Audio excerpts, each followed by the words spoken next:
Hey Growing Zone kids, it's Pastor Jason. Let's do another question from the New City Catechism for Kids. This week's question is question 22. The question is, why must the Redeemer be truly human? And the answer is that in human nature, he might, on our behalf, perfectly obey the whole law and suffer the punishment for human sin. You know, if you're anything like me, Growing Zone kids, your room can get pretty messy. I gotta admit, sometimes mine is too. And do your parents ever tell you to go and clean your room? Is that one of your chores that you have to do at home? I bet you it's not one of those chores you really like doing. I know when I was a kid, it took me a long time to clean my room because I really didn't like doing it. Wouldn't it be cool if when your parents told you to clean your room, you went to your room and you found that it was perfectly clean for you? What would you think if that happened? What would you think if you went to your room and it was spotless? Would you think that your toys cleaned themselves?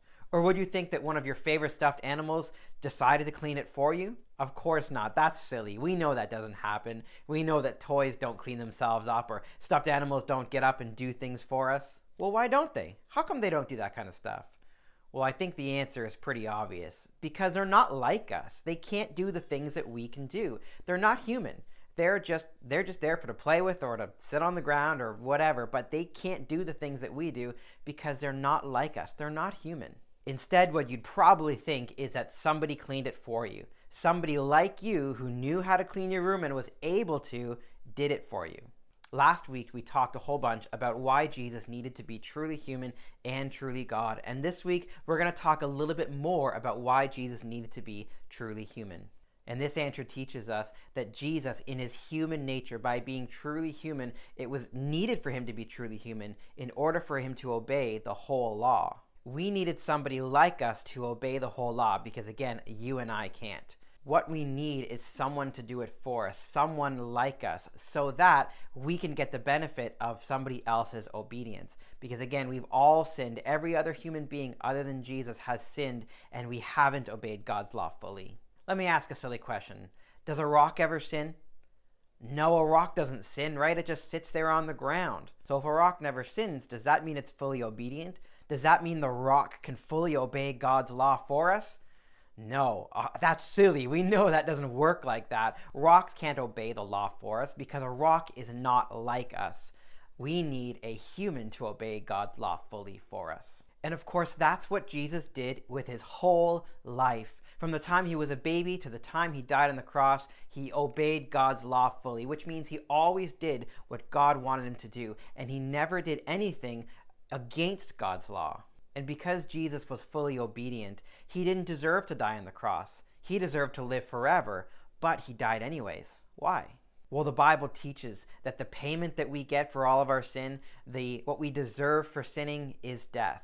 So you and I, when we die, we get what we deserve. But Jesus died. He didn't get what he deserved. He got the opposite. He didn't deserve to die, but he did anyway. The next part of the answer to this question teaches why Jesus had to die. And the answer is to suffer the punishment of human sin. Now, we've talked about it before. When we sin, God has to punish us because he's a good God. That's called justice. When we do things wrong, it has to be made right. God just can't pretend it doesn't exist. He has to deal with it. And that's why Jesus died on the cross. Now, the really cool part about this question is that little part that says on our behalf. And I'll explain to you what that means. Just like if your parents tell you to clean your room and imagine you walked in there and it was all clean, somebody did that on your behalf. That means they did it for you. So Jesus being fully obedient on your behalf means that Jesus obeyed the whole law perfectly for you. But that's not all he did on your behalf. He also died on your behalf. See, you and I, we deserve to die for our sin, but Jesus didn't. But Jesus did die on our behalf. He took the punishment for us. And so if Jesus took the punishment for us, Jesus took all the punishment for us, how much punishment is left for those who trust in Jesus? None. When God looks at us, he doesn't see our sin anymore because he sees that Jesus took it away. Instead, we get what Jesus deserved. And Jesus deserved to be with God forever and ever and ever. Again, because he was fully obedient and never did anything wrong. Jesus gives it to us when we trust in him. So Jesus died on our behalf. But you know the story doesn't end there, right?